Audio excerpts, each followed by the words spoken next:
Good afternoon and welcome aboard the National Football Show. It's your boy, Dan Sileo. Listen, I never like to start out by saying this. I want to apologize for yesterday, man. You know, I'm in Commie, California. Oh, by the way, I just sent my ballot in to recall Governor Newsom because he can't keep my electricity on. And he can't keep my cable on. So as I'm here in Commie, California right now, we bring you the National Football Show, and we hope we can get through today. So we really appreciate everybody holding tight with us yesterday. My boy Krause was kind of, he was kind of like an MC. Dan will be with us here in a minute. We're trying to get a reconnection. Then he come back 10 minutes later. Guys, we're all there. How you doing, everybody? We're trying to make this thing happen here. Oh, my God. Mike Golick was laughing his ass off, too. He really was, man. Hey, Eagles Evan, thank you so much for coming aboard with us. We really appreciate it. I love the fact. By the way, Krause, I got to hand it to you, brother, what you've done. You've now let me find a place where I can talk to the people that tune into the show. You see, I've learned a lesson. And I've been doing national radio for almost 30 years. By the way, I have a national radio show at night.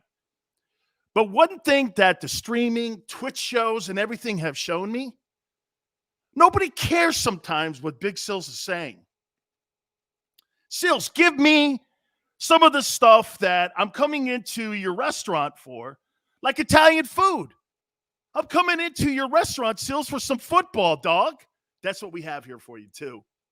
Wall-to-wall football, as we're right around the corner. We're here in the final home stretch of the exhibition season. So we welcome you aboard here, man. Baldy, yes.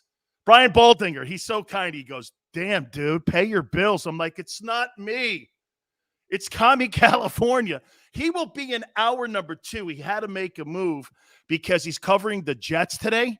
So we'll talk to him. By the way, Zach Wilson, I'm going to tell you where I think he's ranked so far when it comes to ranking all the rookie quarterbacks that have performed in the preseason.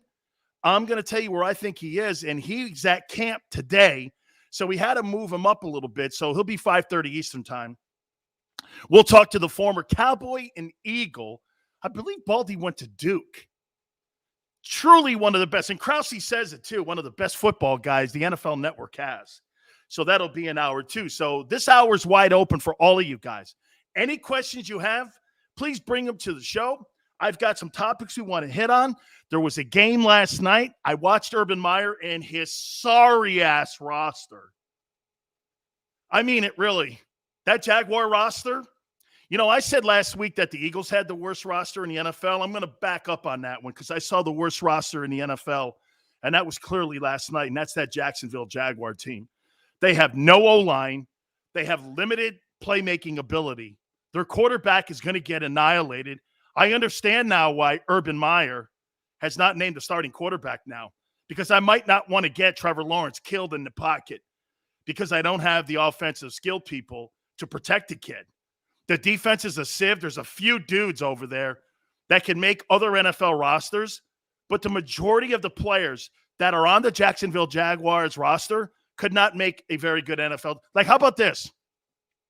90% of that Jaguar roster could not make the Chiefs or the Buccaneers or the Packers or the Seahawks or the Bills for sure or the Browns. 90% of that roster. You got to remember something about Urban Meyer too. Urban Meyer is used to success. He doesn't like failure. He was a success at Bowling Green.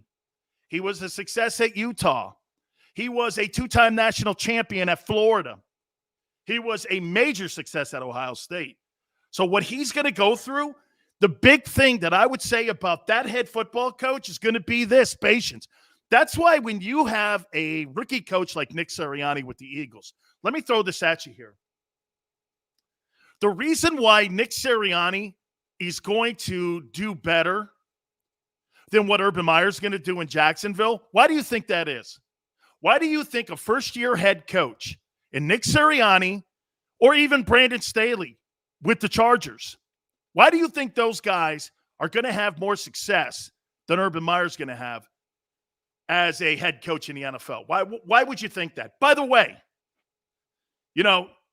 Meyer is used to not, having pushback by his players when something is said to them. These guys are now being paid millions of dollars. You're just not going to start barking at a kid like you're barking at a defensive tackle at Ohio State. That's not going to go down like that. But why do you think a guy like, I'm throwing Nick Sirianni out there, why do you think Sirianni will have more success? I'll tell you why. He's going to have more patience. He's going to understand the NFL game more. You're not going to build Rome in one night. Meyer's not going to have the patience for this because he's used to instant gratification. He's used to seeing massive gains, not just little gains, but massive gains. Every place that he has gone, he has always improved the one-loss column. I pretty much don't think that's going to go down. Mike, how you doing, brother? Appreciate you coming aboard with us. Thank you. Everybody, if you want to drop. See, I love the fact, too, now, with everyone getting an opportunity to say something about the show, good or bad, by the way. See, what's funny about me? It doesn't always have to be good. I just care you engaged. I like reaction. You may not like everything we say. I don't want you to like everything we say. I mean, hell, my wife doesn't like then again, my wife doesn't like anything I say, so I'll leave it there. But yeah, I watched that game last night.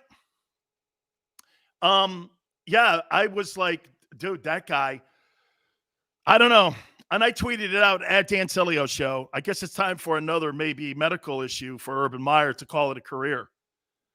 I mean, keep that countdown clock going. He's got a long way to go. And as for Trevor Lawrence is just going to have to be patient. How many good quarterbacks with great – here, I'll give you for instance here. There was a guy that I played with by the name of Vinny Testaverde. Came out of college, 6'5", ran a 4.7 40, squatted over 500 pounds, benched over 350 pounds, could throw the football a country mile, right? Could throw the football a country mile, right? Some of the best hype of all time. He goes to the crappy-ass Buccaneers. Vinny never lived up to what Vinny could have been. He was in a horrible situation. You know how many times you hear this? NPC, Smith, thank you for coming aboard. How many times you see this? Wherever a kid lands is pretty much going to be at least half of the story on whether or not that guy's going to be a success or not. Am I right when I say that? Like, look at Josh Allen. Let's go here. We're going to talk again. Josh Allen and Trevor Lawrence. Look at the coaching that Josh Allen is getting in Buffalo. And you would say, yeah, but Sills, that's also the player developing. Well, I saw Mitchell Trubisky against the Bears this past weekend. And how about this? Mitchell Trubisky, the former Bear, I would say this, he looked better than Justin Fields and Andy Dalton. I mean, Mitchell Trubisky with coaching from Sean McDermott in Buffalo, holy cow. Ken Dorsey, those guys have taught him the position. Mitchell looked damn good. I was like this. If I was Mitchell Trubisky is almost in the same situation that Jameis Winston is in New Orleans. Remember something. Jameis Winston thought he was going to get paid until the Buccaneers said, we're going to go with TB12. Nobody but Sean Payton in New Orleans gave him a contract. And by the way, he was a backup. He was a freaking backup. But he's got great coaching. I watched that game last night, and I watched Jameis Winston. I went like this. Okay, yeah. That's Jameis Winston? Holy cow, did he look good last night. The guy looked like he had everything going in his direction. And I'll make this point to you too, man. I have no idea what Sean Payton is thinking with Taysom Hill. Taysom Hill is a gadget quarterback. He is a gadget quarterback. Jameis Winston was throwing dimes last night. Command of the huddle.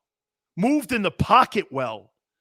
The players responded to him well. Again, this is all around coaching and what we saw a little bit on the other side of the ball with Trevor Lawrence. He's getting great coaching now from Sean Payton. Had to sit and he watched Breeze.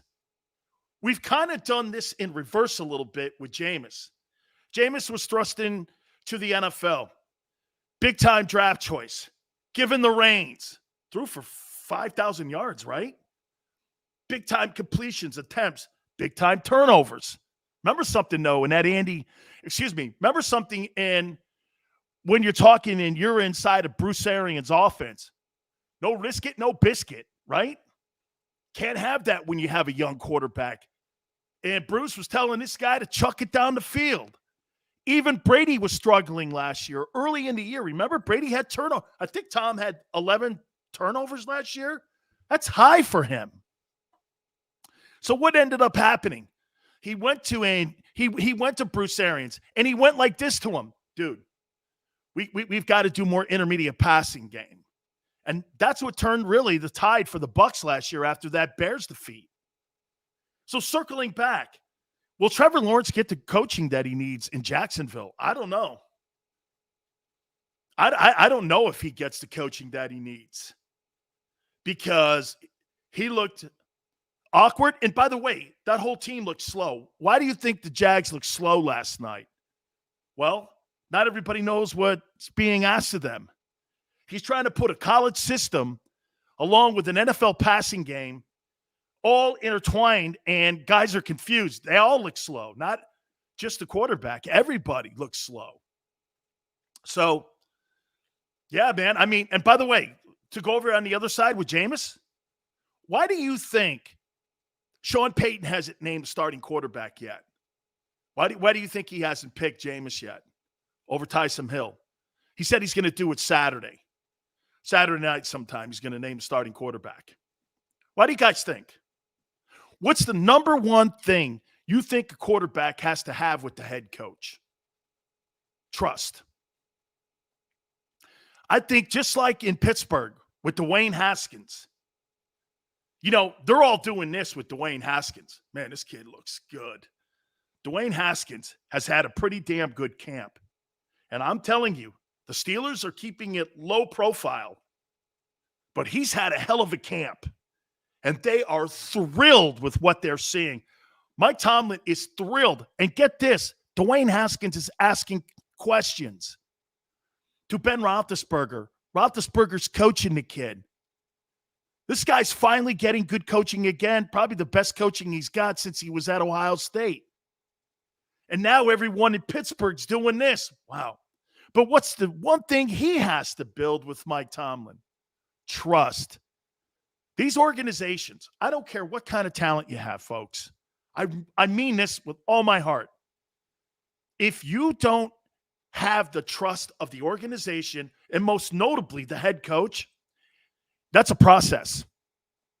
That's why you're just not going to walk into an NFL facility unless you're Tom Brady. I'll tell you this too, by the way. Let's take a look at that for a minute.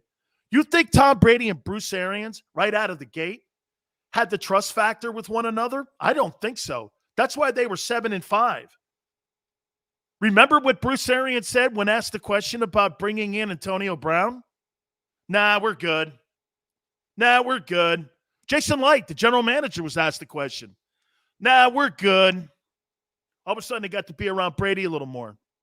That trust factor started kicking in. Right? Everybody started kicking in. Ken, appreciate you joining us. Yeah, and all of a sudden, what happened? Yeah, okay, maybe we'll look at Antonio Brown. Maybe we'll look at him. They brought him in. Hey, I need Gronk. Okay. Hey, I want Leonard Fournette. Okay. That's trust. Trust me when I tell you. Jameis Winston is by far a better quarterback than Taysom Hill. As I said, he's a better version of Tebow. And I don't really mean to throw shade on Tim, but this guy's a better version of Tim. Okay? He's more accurate. He knows when to run the ball more. He knows when to get down. That's all coaching too, friends. He's coached by Sean Payton, one of the best play-calling head coaches that we've seen. And for the record, his 9 postseason appearances plus a Super Bowl and his record and how he's won all those games in New Orleans, Sean Payton may be actually a Hall of Fame coach. Speaking of that, remind me a little bit later on. You know what they're doing right now? They are debating whether or not Dick Vermeil goes into the Pro Football Hall of Fame in next year's class. I talked to Rick Gosselin, who is the chairman of the senior committee, and they are debating. We may get a little bit of an insight if Dick Vermeil gets into the Hall of Fame today as the show's going on. So we will let you know. Vermeil took over a horrible Eagles team, took them to a Super Bowl. He took over a horrible Rams team, won a Super Bowl. He took over a Kansas City team and won a boatload of games. Dick Vermeil is one of your best coaches in the history. How about this? Would you take Dick Vermeil or would you take John Gruden? I mean, right? Hey, I would even throw this at you here. I know that everybody loves Marv Levy. You think Marv Levy's really a better coach than Dick Vermeil? Man, I don't know. I don't know. Okay, so here's what we're going to do. I'm going to give you now the Big Sills Power 10. We're now heading into the final week of the exhibition season. Unless something changes, look, I'm allowed 2 mulligans as we get up to the regular season.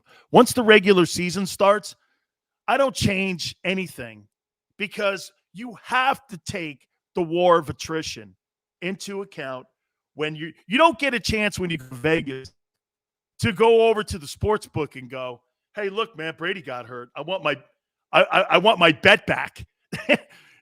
You don't get that. They don't do that in Vegas. You make a bet, right? You can't retract your bet. It's, you made a bet. Well, Brady got hurt. Oh, well, hey, that's why it's called gambling, son. So I put together a list of the Power 10, and I'm going to go from 10 up. Of the 10 best teams, and by the way, I might as well say this because our show is based in Philly. Philadelphia, in my estimation, of the 32 teams in the NFL, you're 27th. That's where I have you ranked. You're 27th. So if the NFL draft was to come and they were to put the order right now, you'd be picking 27th in the first round. Or no, excuse me, it's the reverse. You'd be picking 6th, somewhere in there, right? Like somewhere right around there, 5, 6. So you'd be making maybe a top 5 pick in the upcoming NFL draft. I got the Cowboys at 12th because everybody loves Dallas Cowboy talk. All right, so let me start it out here. These are my 10 best football teams. And I'll get 2 more mulligans here once they make roster moves and if they make any kind of trades. We'll do it again the opening week and prior to the Thursday of the start of the NFL season when the Buccaneers and Cowboys, they kick it off there in Tampa at Raymond James. So let me start here. 10 best team in the NFL. I got the 49ers here. I think that roster has been constructed exceptionally well by John Lynch. I think Kyle Shanahan is one of the better play calling guys. However, he needs a quarterback to be able to move the sticks for him. When he doesn't have a quality quarterback, he's got a losing record. When he's got Jimmy G as his starting quarterback or somebody that understands the offense, can move the chains, can score touchdowns, Jimmy G's 25-8. Problem is, once again, okay, he's missed 53% of his football games since he's been a starting quarterback in San Francisco. The quarterback in that organization is clearly the one caveat that may stop them from winning a Super Bowl this year or at least getting to an NFC championship game. Trey Lance has shown some things. He's just not ready yet. There just doesn't seem to be a lot of attempts yet by him. At number 9, I've got the Titans. I think the Titans are a heck of a team. Mike Munchak is their offensive line coach, one of the better groups in the NFL, and you got that guy in the backfield. Plus, you got A.J. Brown, and now you got Julio Jones as your wideouts. Look, not only are those guys 1,000-yard receivers, but you know what they do exceptionally well? They are maniacs in the run game. Instead of wide receivers that hide, they look for contact. Those guys are great in the run game. So you're telling me you've got Julio Jones and A.J. Brown blocking downfield for Derrick Henry. Look, Ryan Tannehill, there's a reason 2 years ago he got a $29.9 million per year extension. It's because he does a great job at play action and keeping it in third and short. That team is a scary team because they can do the fundamental thing, run it. They're not a turnover team. Mike Vrabel plays like the Eagles did a couple of years ago. They beat you up front. They're not quite as good defensively, though. I will concede to that. At number 8, I got Seahawks here. Some of you may think that's a little low. And again, what I'm doing here is I'm giving you some context. Right now, this is how I see my Power 10, Big Sil's Power 10 teams as we get ready for the upcoming NFL regular season. I think Seattle has done a nice job at retooling the offensive line. They went out and did some things to be able to get some more weapons for Russell Wilson. He kicked the tires. They still got to improve that running game, though.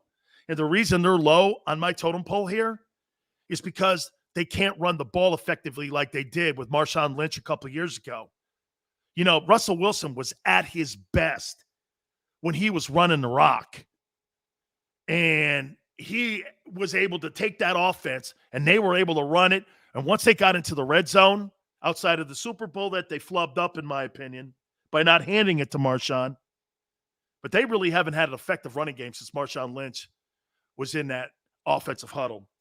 And I still think Russell Wilson's one of the best quarterbacks in the National Football League, but they got to improve on their run defense and also on their run offense. That's not where you want to be, but they're a solid roster. I got the Browns at 7. And I look at the Browns at 7, and I say this to you. They've got the best maybe roster in all of the AFC. The big question is going to come down to whether or not Baker Mayfield's the guy. Look, they got Chubb and they got Kareem Hunt running the ball. They got one of the top 3 offensive lines. They've got Myles Garrett on the other side of the ball. They've added Jadeveon Clowney.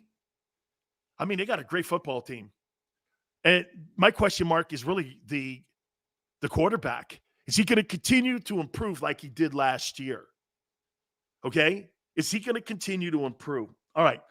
I'm going to continue more. We stopped at 7 with the Browns here. Before I go to the timeout, Coach Vermeil would jog around the stadium before a game. Coach Vermeil is one of the greatest guys I have ever been around, Ken. He is really just a player's coach. And I'll tell you a great Dick Vermeil story. Let me write that down before we continue with the Big Sil's Power 10. Best teams, top 10 teams in the National Football League. We'll continue more with the Vermeil story and the Big Sil's top 10. We'll do it next here on the National Football Show. I get scared sometimes. Of a lot of things. Joining in. Decisions. The dark. The dark. But I once heard someone say, But as I always say, it's okay to be afraid. as long as you face the fear. And keep moving forward. Wherever you are in life, count on the name trusted in insurance for over 80 years. Independence Blue Cross. The savoring taste of a good bag of beef jerky is so enjoyable at any time of the day, as long as you can find it. Here's what we suggest. Pure Bull Beef Jerky is our answer, and soon it will be yours. Locally produced in the Philadelphia region, this high-quality, healthy protein snack is easy to secure. Go to steersnacks.com, and you'll see hot garlic, tropical heat, Pure Bull dry rub, and our favorite, Huck and Fod. What's that? Huck and Fod. Go now to steersnacks.com. Welcome to the Wildwoods, the perfect place where you can safely do everything or nothing at all. Catch a wave, take a nap, go for a drive, grab a bite. It's your vacation, and we're doing everything we can to make it a safe one. The Wildwoods. Your vacation, your way. The International Brotherhood of Electrical Workers, Local Union 98, is a proud sponsor of The Labor Show with J. Doc and Krause every Saturday night from 6 till 8 p.m. IBEW Local 98's highly trained and superbly skilled electricians are the best in the business, setting the highest safety standards in the electrical industry. So when you're planning your next industrial, commercial, or residential project, choose an IBEW Local 98 union contractor. Learn more at ibew98.org.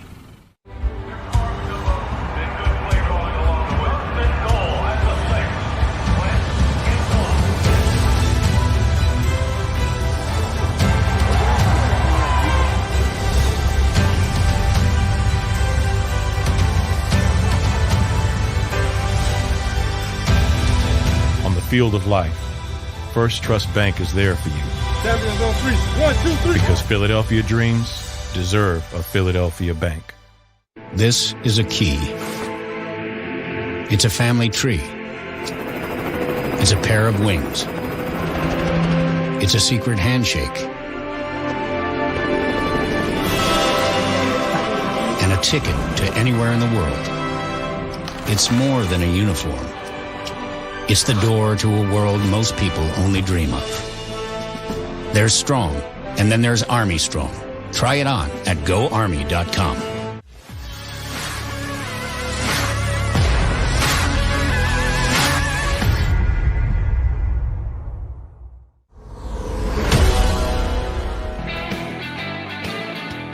Welcome back. National Football Show, Dan Sileo. I just text my guy who's in the room. Part of the voting process on whether or not Coach Vermeil will be a Pro Football Hall of Famer. So hopefully we get a little kickback here and maybe get a little head start there on the rest of the media if Coach Vermeil ends up getting elected to the Hall of Fame today. So hopefully we'll find out here in a couple minutes. But I'm doing the Big Sills Power 10 teams, best 10 teams that I have going into the regular season. I started it out on 10 with the Niners, the Titans at 9. I've got the Seahawks at 8, and I got the Browns at 7. I'll continue. I want to tell people about Dick Vermeil here, though. You know, people were talking over here in the chat room here about, you know, Coach Vermeil and how accessible he was to the fans and his players and how everybody could walk into Dick Vermeil's office and no matter what it was, this guy tried to help people even like Lawrence Phillips. I mean, he did everything in his power to try to help turn kids' lives around. He just, you know, and you never begrudge a coach like that for trying to help somebody. I know some people want to help. I get that. But Dick Vermeil had empathy inside, and that's very rare for a coach to have empathy. You really think that Bill Belichick walks around with a lot of empathy? Bill Belichick is 100% about winning. I'll even say this to you, too. You know, if that was one of the criticisms of Jimmy Johnson, one of my guys and my favorite coach of all time and one of my favorite people, is empathy. Some coaches have it. Some coaches just see winning as the ultimate. And it clouds their empathy for others sometimes. And that's why sometimes you exclude your family from some of the successes that you have. It's because you don't have that empathy. People in my family love to have that empathy gene. My aunt is all over that with the empathy gene. And it's a good thing to have. It's not a bad thing. Don't ever tell anybody that something like that is a weakness. It's not. I think it's a strength. And I got to tell you this Vermeil story, and I'm going to continue here in a second. Big decision. You know how we always talk about quarterback decisions, and we talk about how it will define a coach's legacy? Bill Belichick with Brady in New England. Hey, Pete Carroll in Seattle with Russell Wilson. The legacy of Dick Vermeil is probably being debated because of Kurt Warner. Think about that story. Kurt Warner cut 5 times. Nobody wanted him. Guy was stacking shelves at a grocery store. Played in the Arena League, the World Football League. This is before he even got a true opportunity to play in the NFL. Finally, somebody gives him a chance. They bring him in with the Rams, St. Louis of all things. Trent Green ends up getting hurt, a guy that they had made a move with Washington to bring in. And Vermeil has Trent Green. Trent Green was going to lead that football team. And he was given the keys to Dick. And by the way, if you look at the record, Dick Vermeil was not doing very well with the Rams. And it was said, if that thing didn't turn around, Vermeil was probably on the hot seat. So you're going into the regular season. You have Mike Martz as an offensive coordinator in the room. Georgie Frenier, the owner of the team, probably was saying this: we're going to end up firing this guy. Vermeil's one of the best coaches around. What happened? Green gets hurt in the preseason. And the story goes down like this. I talked to Mike Martz about it. They decided to have a staff meeting, emergency staff meeting. I think they had played a couple preseason games too. And it was I think it may have even been on the eve of the start of the regular season. They may have had one more preseason game to play. Sat around and everybody in the room went, we got to make a trade. We got to go out and find a quarterback. Because everyone in the room believed they had a Super Bowl roster. And Vermeil looks over at Martz and says, what do you think about this kid, Kurt Warner? And Martz, to his credit, goes, hey, Dick, you know what? He just hasn't done it, but I like him. He's got an intangible of leadership, and everyone loves him. So they left the meeting. He calls Warner into his office, and he goes, Kurt, I'm not going to make a move for a quarterback. We're going to give you the team. This is your team. You're the starting quarterback for the St. Louis Rams. And he goes on to win the MVP, the Super Bowl MVP, and winning the championship. All because Vermeil felt in his heart that this guy had been through everything. He had seen everything. He was a perfect example of the kind of guy he wanted to lead his team. He was given nothing. He had to earn everything. And when given the opportunity, he overachieved. That's great coaching. That's having the insight to look inside of a guy, to look at a guy's value and go, no, this is my decision. I'm going Kurt Warner. Monday morning quarterback, everyone's like, well, look, Kurt Warner. You didn't know that. Everybody had cut him. He had to go to all these other leagues. Turns out to be one of the greatest stories of all time. So we're talking again here. Joey, I appreciate you coming aboard too. People, if you want to chime in, you can. That's what I do. I like talking to everybody, kind of like adds to the show. You guys are content, by the way. So anybody that drops a nugget, it's content for the show as far as I'm concerned. Because I may be talking about something, but my audience, that's on you guys. So we kind of like do that. That's how I do. And that's how I've always done my national radio show too. You guys don't really lead me, but if I think it's a good topic, I'll throw it in there. So again, I was doing the Big Seals Power 10. And right now, currently, in case you're jumping on the show right now, they're debating whether or not Dick Vermeil today with the Senior Hall of Fame Committee, if he should be inducted into the Hall of Fame. And I just sent a text out to one of my guys that's in the room, and hopefully we find out. I say this. My top 10, I just did it, a little bit of them. 49ers, Titans, Seahawks, Browns. Let's go to number 6 now. I got the Ravens here. This is the Big Seals Power 10. Best 10 teams in the NFL. I think the Ravens are a scary team. Don't turn it over, and you'll be fine. How about this? The one Achilles heel that you have with the Ravens is that they're not very good from behind. Okay? They have not done a very good job at coming from behind. You get a lead on that team of 14 points, tough to come back because their style is not just chucking it down the field. They're a run-controlled football team. They play defense. So that's their only Achilles heel. Joey, I'll address the Broncos here in a minute. So I got the Ravens at 6. Speaking of the Rams, I got the Rams at 5. I'm going to be very interested to see what Sean McVay and Matthew Stafford can do with this group. They've got to run the ball too. You know, one of the things that has slowed up the Sean McVay offensive train has been ever since Todd Gurley started walking backwards and he never was the player after they gave him that bag of money. That offense never really hummed on all cylinders, did it? You can think about it for a minute. When McVay got there and they were able to run the rock, they were number 1 in offense in the NFL. Then they were number 2. Then they got to number 11. This is when we started seeing the drop-off of Todd Gurley.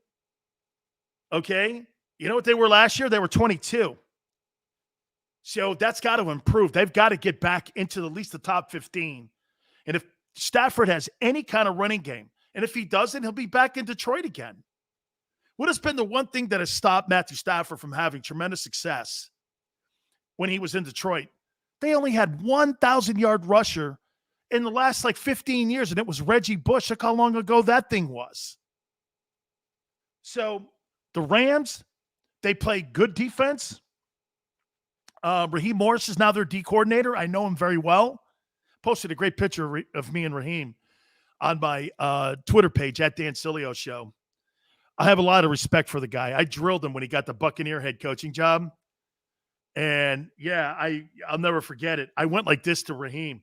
We were at the Super Bowl. I think he got named during the Super Bowl. And I went like this. What is this, Raheem? And he goes, it's a blank piece of paper. I go, yeah, it's your NFL resume. He started laughing. I said, how did you get the job? And the Glazers gave him the job. See, the Glazers didn't want to lose the Mike Tomlins any longer and the Lovie Smiths and the Herm Edwards. All those guys were on the Tony Dungy coaching staff. They didn't want to lose those dudes. They thought Raheem's a good coach. He should get an opportunity to coach again, to have a head coaching opportunity again. Raheem's a good coach. And I like the Rams. So I got the Rams in my top 5. I got the Packers at 4. Now, how much of the offseason noise is going to play a factor? I don't know. I think that's media stuff. Because when it comes to, watch this. When I show up to Lambeau or I show up to a football stadium, do you think I care about the chatter that was going on in the offseason? That stuff's out of sight, out of mind. I don't care what the media guys like Sileo or Krause or anybody else is saying. I don't care. When I show up to a stadium, I'm going to go out and play my ass off. I got to concentrate on my task at hand. Nobody cares about the stuff that Aaron Rodgers was saying. We'll care about it in the offseason. Right now, I don't care, man. I got to go win a ball game. So I don't think that's going to factor. My question, and I underline this too with you here. You know, you can say whatever you want about Matt LaFleur. His coaching staff has to show me that they're maturing into being a good coaching staff. What you did in that NFC Championship game last year, think about what they did, okay? Think about what they did. They let up a 7-point score going into the half of the NFC title game, and then they pulled their best player off the field for a kicker. That's coaching errors, okay? You need to show me you're better than that. I know he's 26-6. You got Aaron Rodgers. You're like Mike McCarthy 2.0 here. You better show me something here. Okay. Just Mike, thanks for joining us. I guess Just Mike is trying to jump the gun on me here. At number 3, are you ready? He's got Bills, Bucks, and Chiefs. I've got the Bills at 3. The only reason that I have the Bills at 3, okay? The only reason I want to see Josh Allen continue to improve. I want to see Josh Allen, and I'm not talking about statistically.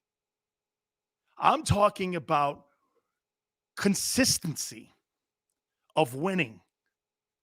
12-13. Do I think this Bills team could win 13 games? You bet your ass I do.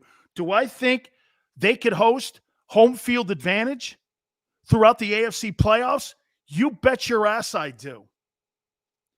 But Josh Allen, to me, still has to show me that he's elevating his game. He's done this. Watch this. First year, he was down here. I was like this. I don't know. Second year, I went, wow. Third year, I went, this kid's an MVP candidate. And if he continues to get this great coaching that he's getting, look at what Mitchell Trubisky, I've been talking about that. Sean McDermott might actually be the best coach in the NFL. What that guy did with Mitchell Trubisky, I couldn't believe it. I tweeted it out. That's a first-round quarterback.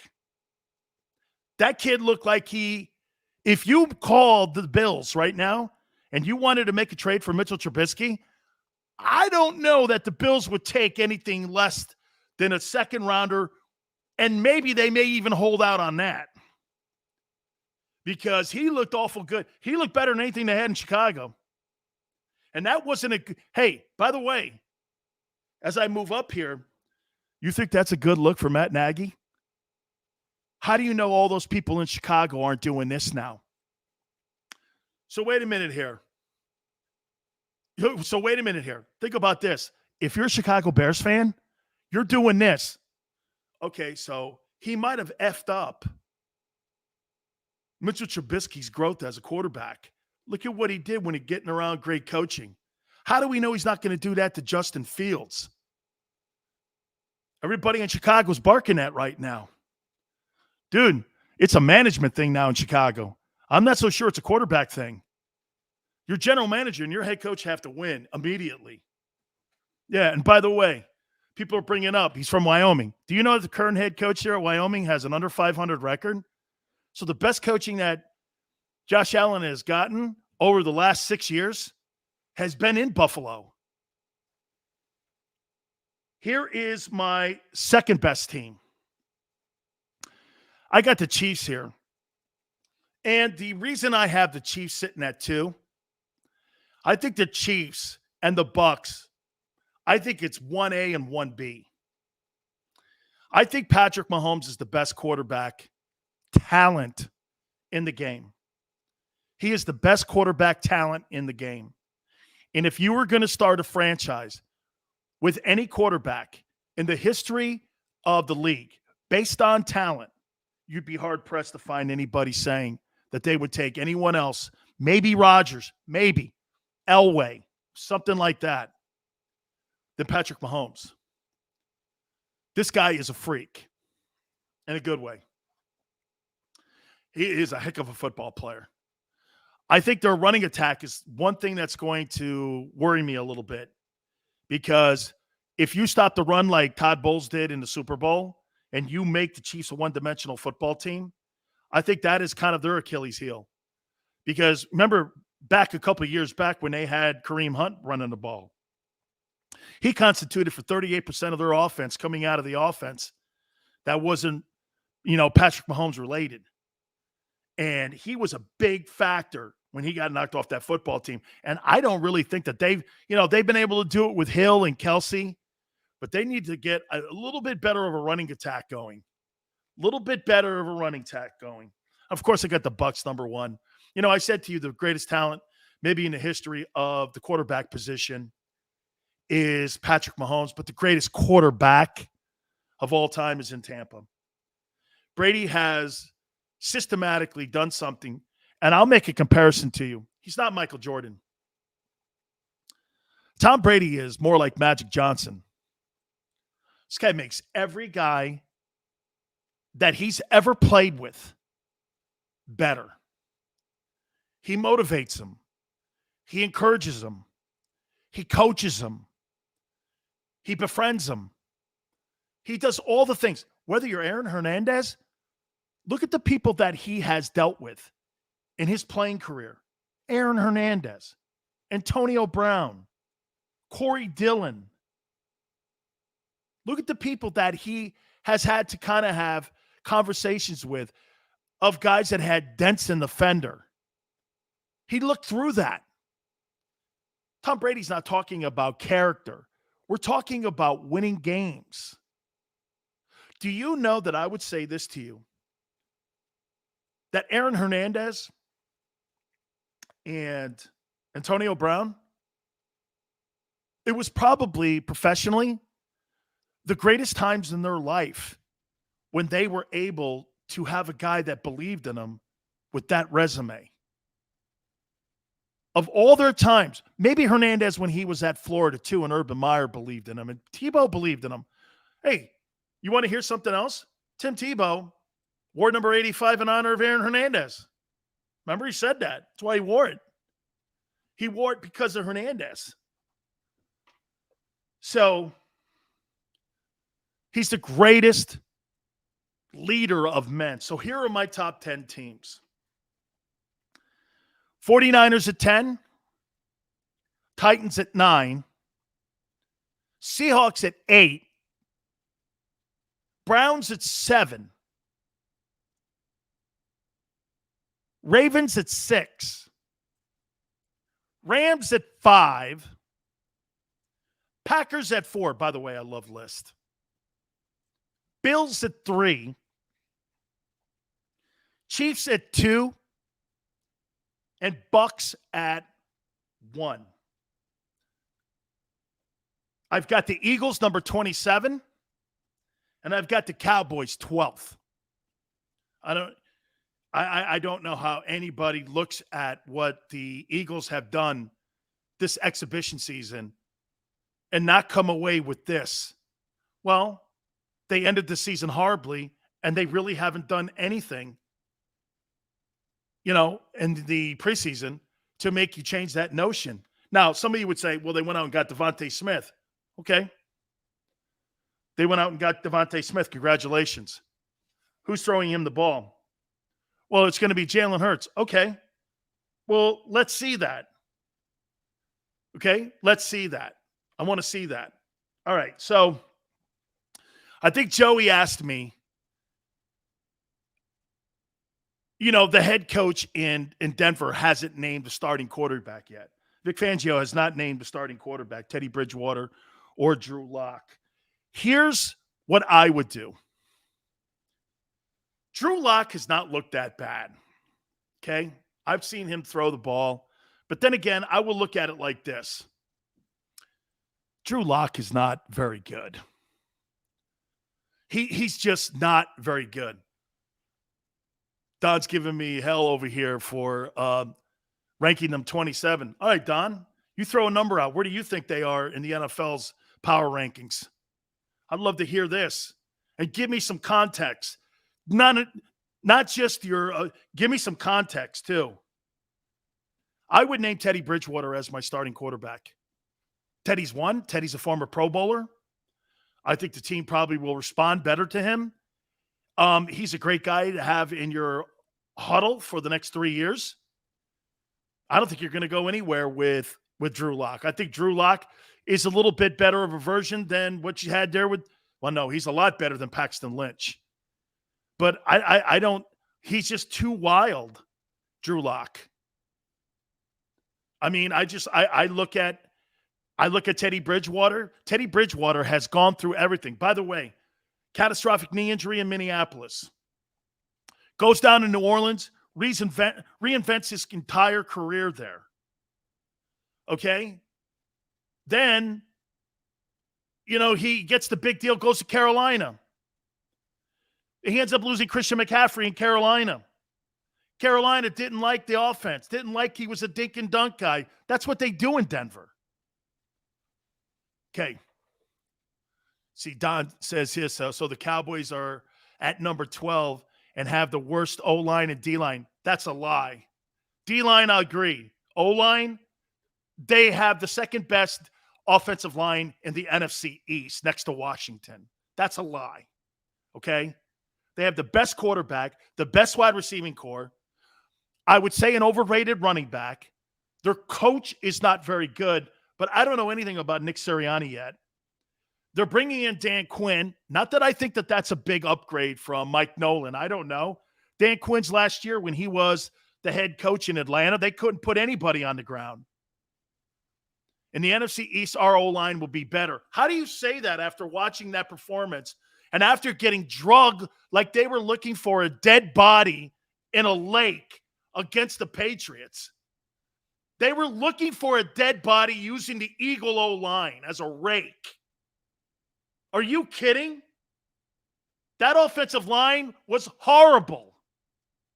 The starters aren't playing. Why? Are you coming off a Super Bowl year? Help me out on that. I mean, you're making it sound like you guys were 12-4 last year and that you had a starting quarterback that had earned his way. Show me where you see that you don't have holes everywhere. You couldn't get people on the ground. Your linebacking core sucked. You're not playing anybody. Why? Oh, I know why. Because what you're doing is you're taking the organized practices and you're evaluating your roster because your sorry-ass GM gets in the way of picking your Sunday lineup. Can't work that way, Hoss. Can't work that way. Can't work that way. They're 20th. So you know what that guy's telling you? They're like a 500 football team. Delusional as Met fans. All right, let me take a towel break here. Okay? I'm going to towel off here. You keep it here on the National Football Show. I get scared sometimes. Of a lot of things. Joining in. Decisions. The dark. The dark. But I once heard someone say, But as I always say, it's okay to be afraid. as long as you face the fear. And keep moving forward. Wherever you are in life, count on the name trusted in insurance for over 80 years.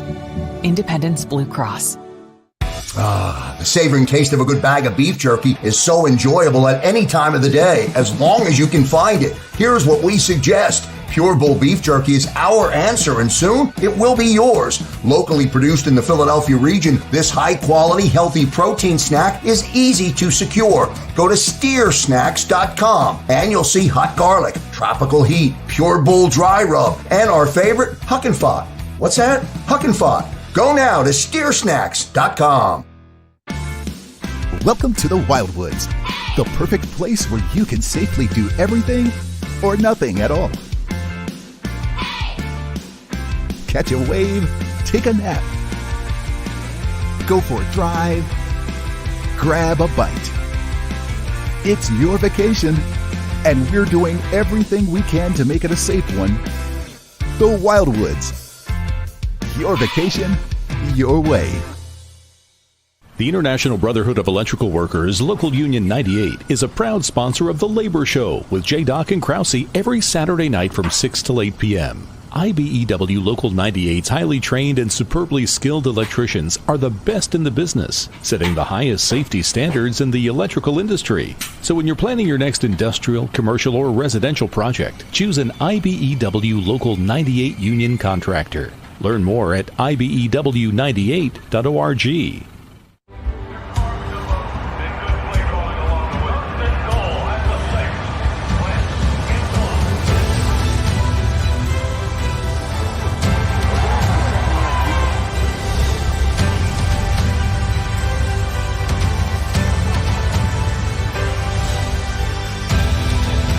Field of life, First Trust Bank is there for you. Champions on 3. 1, 2, 3. Because Philadelphia dreams deserve a Philadelphia bank. This is a key. It's a family tree. It's a pair of wings. It's a secret handshake. And a ticket to anywhere in the world. It's more than a uniform. It's the door to a world most people only dream of. There's Strong, and then there's Army Strong. Try it on at GoArmy.com.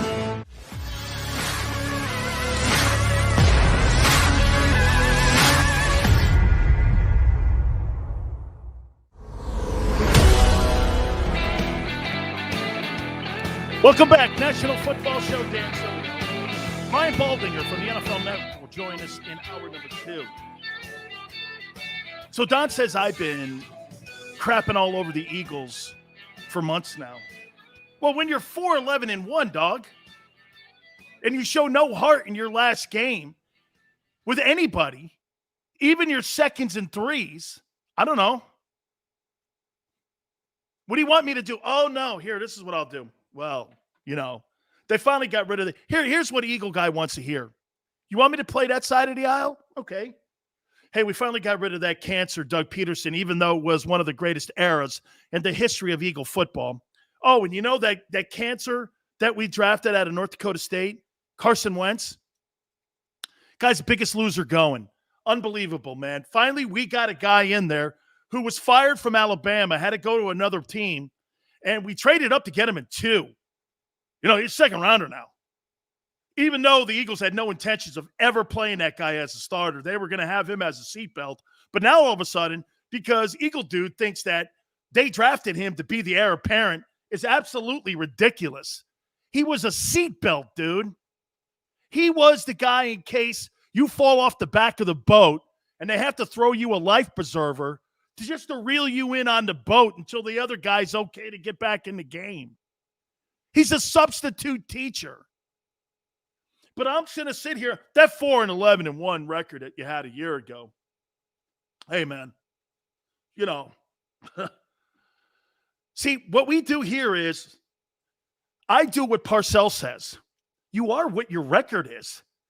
And you are, okay, you are what your whole entire deal is here with how you approach building your roster.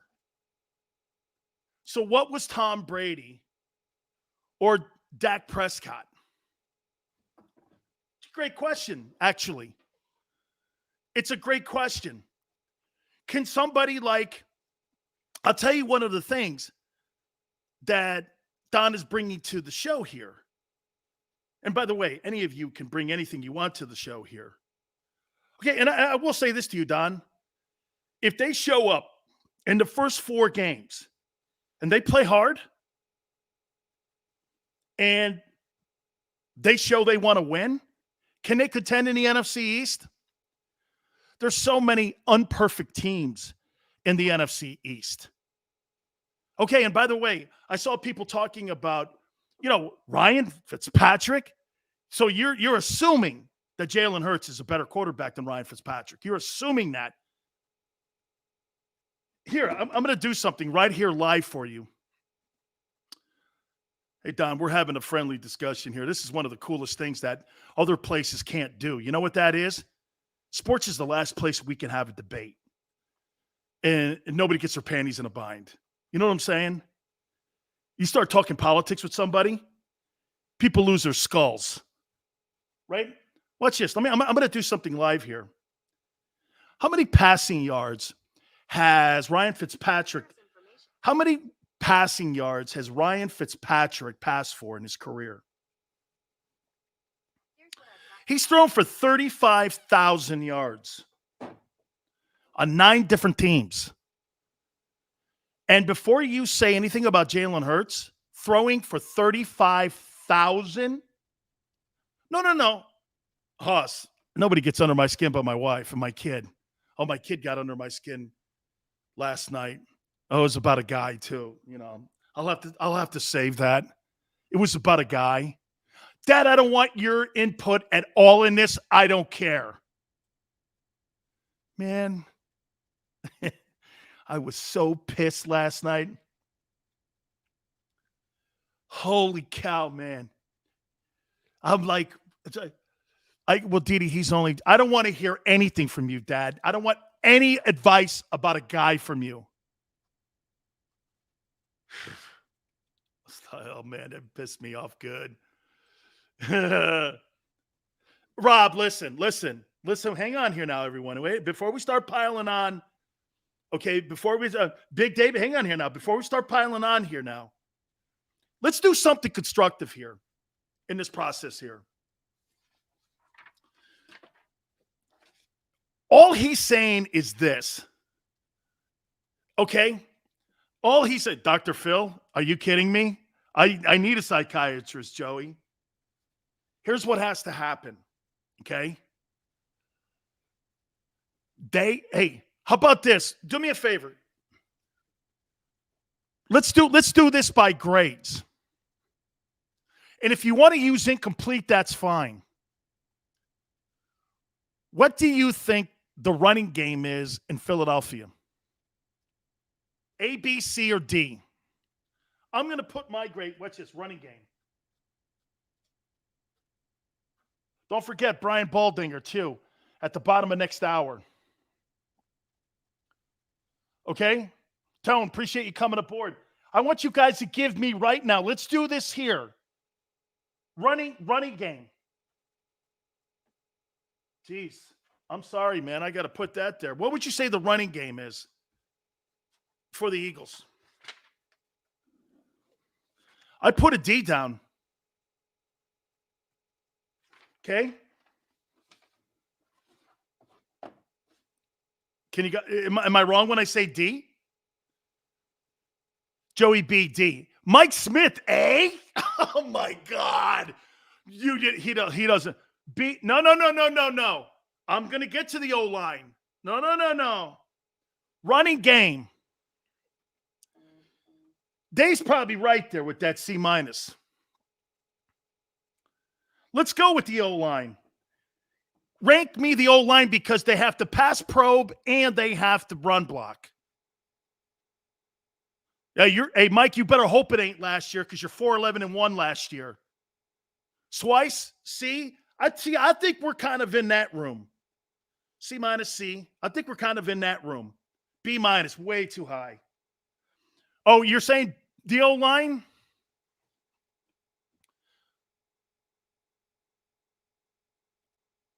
Okay, let's do this O-line. They got some players in there. I'm going to do this. I'm going to give your O-line a C. Okay? I'm going to give your O-line a C. Yeah, well, can we grade it on a curve? Yeah, well, C- and C is a curve. That says healthy, a B. You think that O-line's a B? They've got veteran guys in there. If healthy, a B. I'm seeing C plus B, C. I don't think we're that far off. Hey, folks, I don't think we're that far off here. All right, let's go to the quarterback. Eagle quarterback, give me a grade.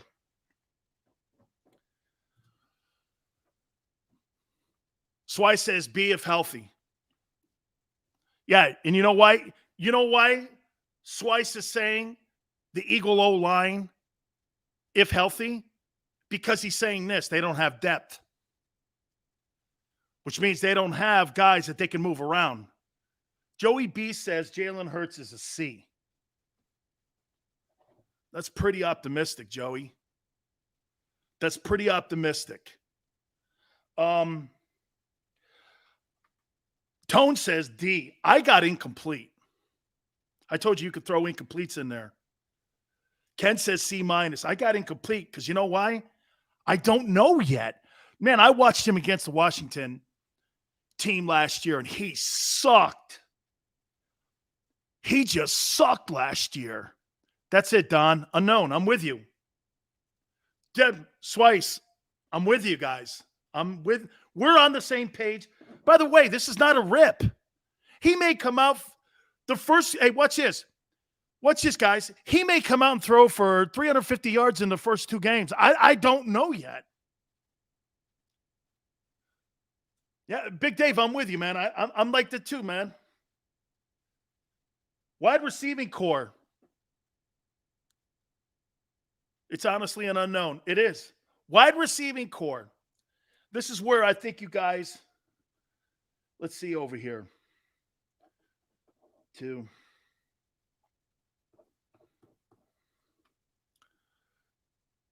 No game preparation, not likely, too. That hurts that whole process. Wide receivers, incomplete? Really, an I? Yeah, because I'll tell you what. Wow, everybody, I, man. You're making me think about it. I was actually going to give it. Well, then again, I'm going on maybe, aren't I, here?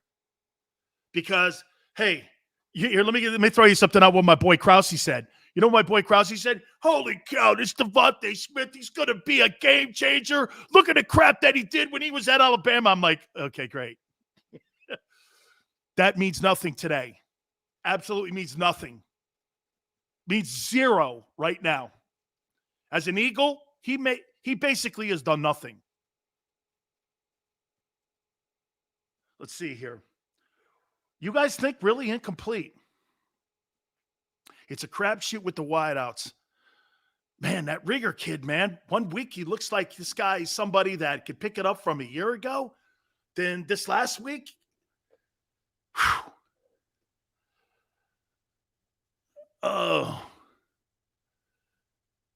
Joey Krause has his without preparation. Gonna find out a lot this year. Yes. Ted, we are. Dude, that guy Watkins.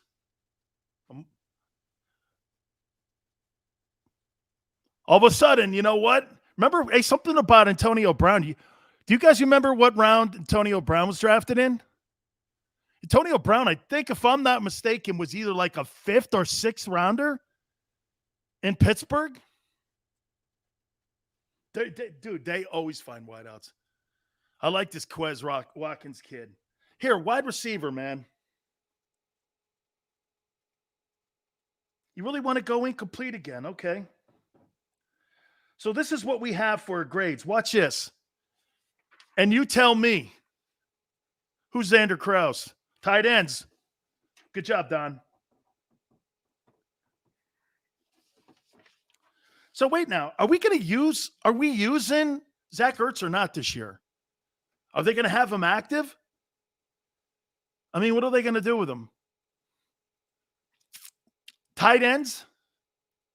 B+. Because you're going with you just need to see translate to game day. Twice I've seen some good. Didn't the kid get hurt in the last game against the Patriots though? I agree. I think Zach Ertz is going to be gone by the opener. Just Mike, man. I'll tell you what. I think the wideouts are going to. Hey, do we all agree the wideouts are going to be clearly better than last year? Okay. I'm going to give the tight ends a C here. Okay, this is what we have now. How about this? Wait a minute here. Yes, back injury. Okay. How about depth? So we've done this. We've done the running game, the O-line, quarterback, wide receiver, tight ends. Now depth. What's the depth? I agree. I don't think they have depth. Okay? I personally don't think that they have the depth on that football team. And that's why you're not seeing guys playing in the exhibition games. And that's why the controlled scrimmages have been a way bigger priority. Okay? Have been a way bigger priority this year than last year. C-? Yeah, I'm going to go there with you, Mike. I'm going to go there. You know, that's why they haven't really. So here's what we've graded so far. And I'm answering Don and some other people's thoughts here. Steven, no depth. I agree, man. I think, again, that's one of the reasons why. Hey, and by the way, is that the right thing to do by not putting guys out there in exhibition games when you know you don't have depth and you can't sustain any injuries at all? That is actually the right thing to do. So watch this. Running game, D. O-line, C. Quarterback, I got incomplete. Wide receivers, incomplete. Tight ends, C. Depth, C-, D+. Okay. We're talking about basically, watch this. Yeah, how about this? Mike's right. 2 injuries on this unit that we just evaluated. You're a 4-win football team again. Okay? You're a 4-win team again. Let's go on the defensive side of the football now. By the way, don't forget Brian Baldinger. See, I'm actually liking this because I'm not taking breaks. I'm taking breaks. I usually like taking breaks, but I'm not doing it here because I love that we're all doing this together here. I love football fans and their knowledge. And by the way, I am so thrilled to death that we're having dialogue. My God almighty. We live in a country today when somebody disagrees with somebody, They absolutely crap their pants. This is great. Guys are fantastic. I love to agree to disagree sometimes with people. Because you know why? I've said this before to people. Hey, when I'm wrong, I'll admit it right away. I'm not one of these stunads that will sit around and go like this. Well, hey, here's why I'm right. Like Skip Faceless and the rest of those bums. These guys try to jam their point home all the time. LeBron is not a big game guy. Guy, you've been saying that for 20 years. This guy's got 4 championships. He may be a tool, but this guy is going to go down as one of the top 2 players in the history of the sport. How dumb do you sound when you do that? Well, this guy's he's a bum. You're like, LeBron's not a bum, dude. Yeah. Skippy. Cool. Okay, D-line, Eagles, give it to me. And don't give me that crap when healthy. Give me the guys that are going to be lined up going into week 1. Birdman says, hey, Dan, if Jalen plays like a B, absolutely. Good. Spectacular. Birdman, that is a great line. Spectacular. Spectacular take. Spectacular. Every grade will go up. You're right. The D-line, the O-line. Hell, we'll even help their defense out. Let's see what people are saying. C-, C-, C+.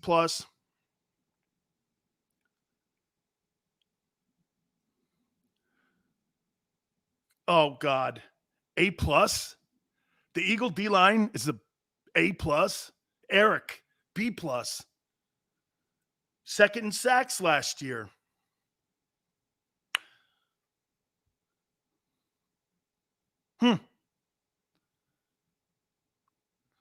Hey, Derek just throw some meat out there. Hey, Derek, that's some meat. Okay, them are some hogs right there. Sweet Hardgrove.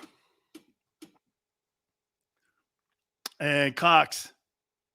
All the stuff we're doing here, I'm going to ask Baldy at the bottom of the hour all this.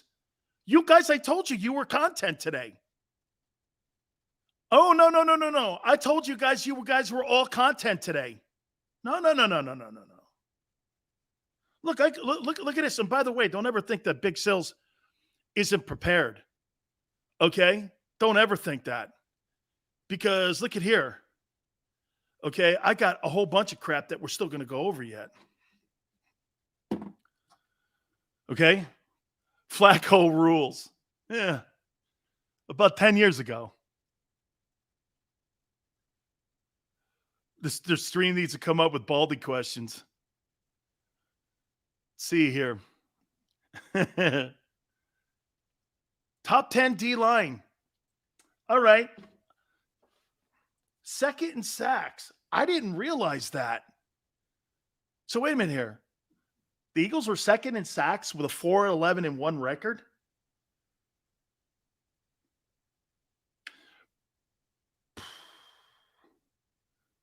Let's see here.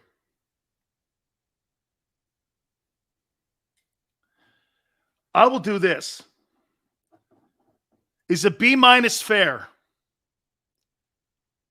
Is a B- fair for the Eagle front D-line? Okay? Is it fair? B-? I'm going to tell you what I think of your linebackers. You don't think that's fair, huh, Mohammed? I think your linebackers are D. They are better than a B-. Wow, really? You think they're more like B+, A- stuff?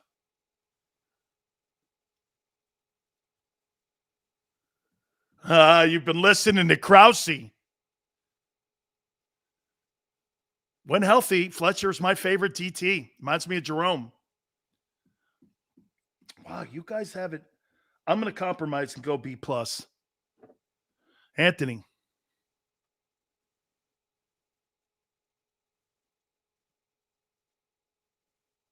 Really? Oh, no. You guys have watched the D-line more than I have on a day-to-day basis. Okay? I'm just starting now to do this. Linebackers are terrible on that team. Your linebacking core was brutal. Okay? I'm going to go D-line B+. I'm going to go linebackers D. Okay? And watch this. Here's another one. What about your secondary?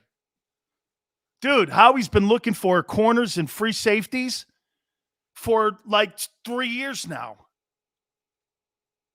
Okay? So, I mean, we're talking about another D. Clinton saying that Hurts is going to start off with a bang. Rent is due every day. It is due, man.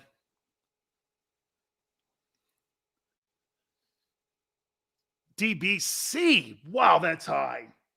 They could not cover last year, man. Well, wait a minute, guys. You got all these high grades on these people? How'd you end up 4-11? Oh, because the quarterback sucked.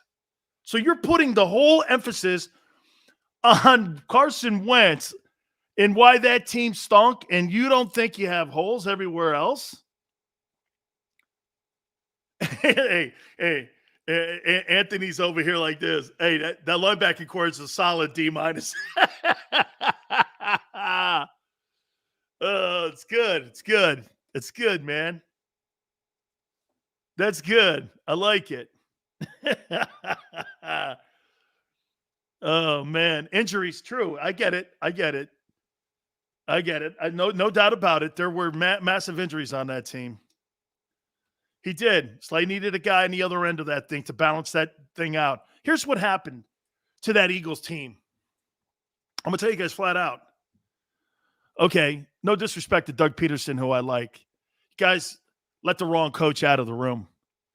If you were going to fire a guy, and I know Frank left because Frank ended up getting, and get this, Frank wasn't even the first choice in Indianapolis. Who was? It was Josh McDaniel. Remember McDaniel took the gig and then he bowed out of it because Bob Kraft parachuted in and said, hey, you know what? You'll be the heir apparent here in New England. This is going to be your team. So what did he do? He bowed out of that whole thing, right? And he ended up taking the Colts gig. Well, the relationship that Frank Reich had with why do you think Frank is such a great communicator with quarterbacks? It's because of his pedigree and his background. And your secondary is weak, just Mike. He was a backup to Boomer Esiason in college. He was a backup to Jim Kelly when he was in Buffalo. He's dealt with numerous types of coaches, and he's dealt with numerous types of quarterbacks. He's coached the greatness of guys like Phillip Rivers. He's been in the room when he had to take a backup quarterback and Nick Foles to a Super Bowl, and he ended up winning it.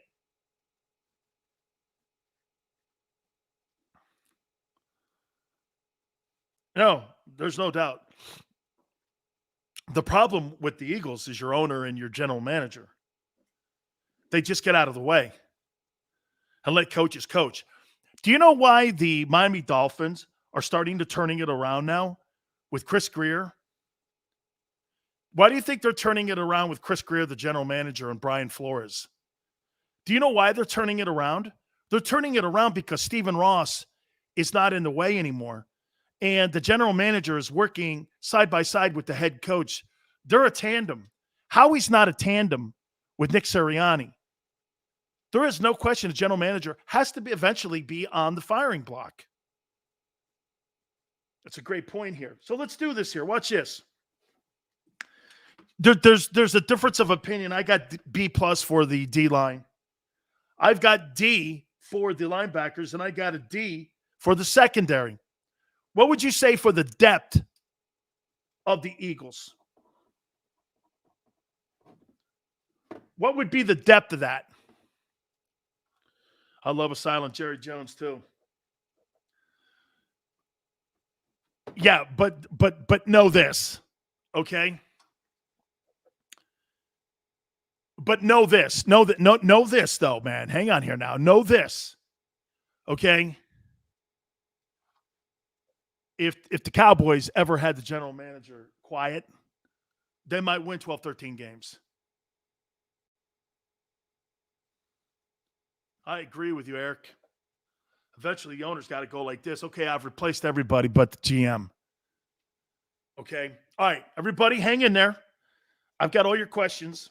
We're going to talk to Brian Baldinger. By the way, guys, I'll tell you what I'm going to do for you dudes. Because you've been so tremendous. David just bounces in here too, okay? Any question that you have for Brian Baldinger, like if Derek has one, Joey B has one, I'll ask Brian. Is that fair? Since you guys are now supporting the show here with content, Don, you too. By the way, nobody's excluded here. See, I like people that go back and forth here. Take a time out. Keep it right here on the National Football Show. I get scared sometimes. Of a lot of things. Joining in. Decisions. The dark. The dark. But I once heard someone say, But as I always say, it's okay to be afraid. as long as you face the fear. And keep moving forward. Wherever you are in life, count on the name trusted in insurance for over 80 years. Independence Blue Cross. The savoring taste of a good bag of beef jerky is so enjoyable at any time of the day, as long as you can find it. Here's what we suggest. Pure Bull beef jerky is our answer, and soon it will be yours. Locally produced in the Philadelphia region, this high-quality, healthy protein snack is easy to secure. Go to steersnacks.com, and you'll see hot garlic, tropical heat, Pure Bull dry rub, and our favorite, Huck and Fod. What's that? Huck and Fod. Go now to steersnacks.com. Welcome to the Wildwoods, the perfect place where you can safely do everything or nothing at all. Catch a wave, take a nap, go for a drive, grab a bite. It's your vacation, and we're doing everything we can to make it a safe one. The Wildwoods. Your vacation, your way. The International Brotherhood of Electrical Workers, Local Union 98, is a proud sponsor of The Labor Show with J. and Krause every Saturday night from 6 till 8 p.m. IBEW Local 98's highly trained and superbly skilled electricians are the best in the business, setting the highest safety standards in the electrical industry. So when you're planning your next industrial, commercial, or residential project, choose an IBEW Local 98 union contractor. Learn more at ibew98.org.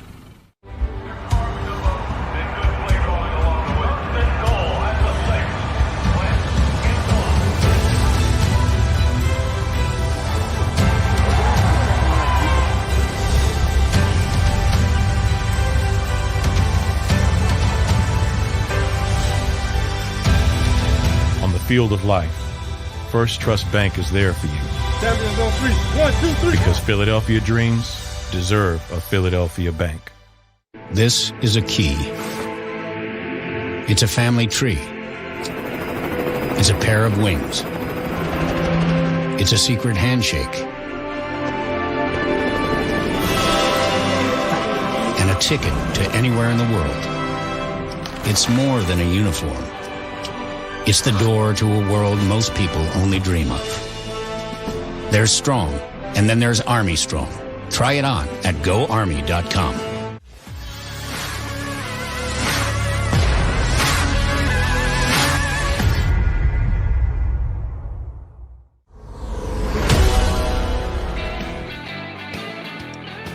Welcome back. National Football Show. Your boy Dan Sileo here. By the way, tomorrow, we will have the legendary Mike Quick from the broadcast team of the Eagles and Dave Wanstad from Fox Sports FS1.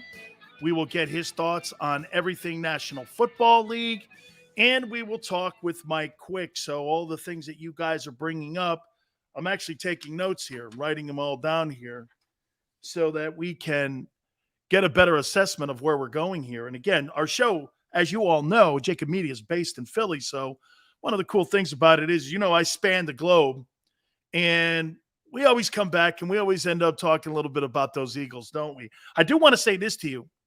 One of the reasons why we had to move Baldinger into the second hour is because Brian was at Jets camp today.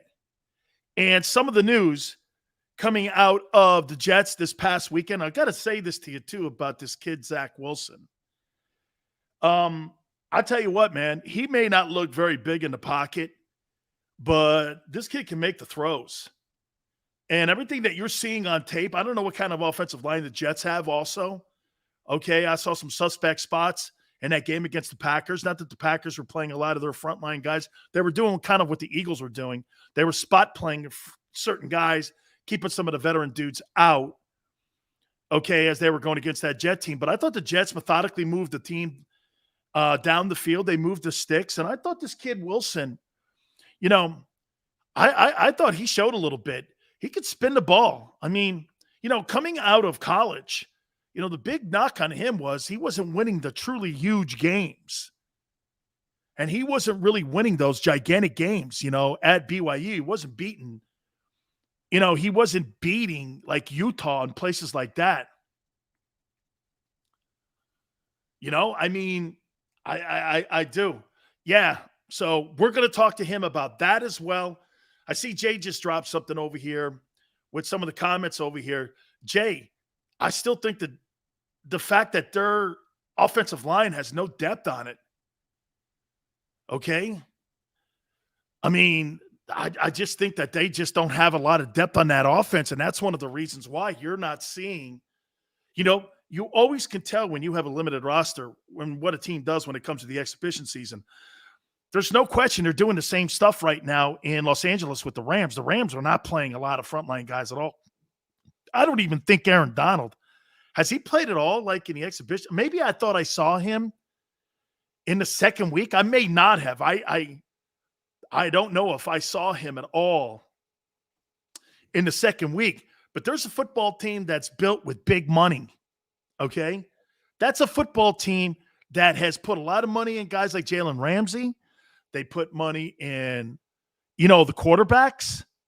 They've put a lot of money in Aaron Donald. And when you put that kind of change out there like that, what happens? Well, the back end of your roster is not traditionally going to be suitable to play special teams. And in a league where the point differential is between 3 and 5 points, you know, you're looking at a situation here where you've got to have great special teams. That was always one of the secret sauces that you had in New England.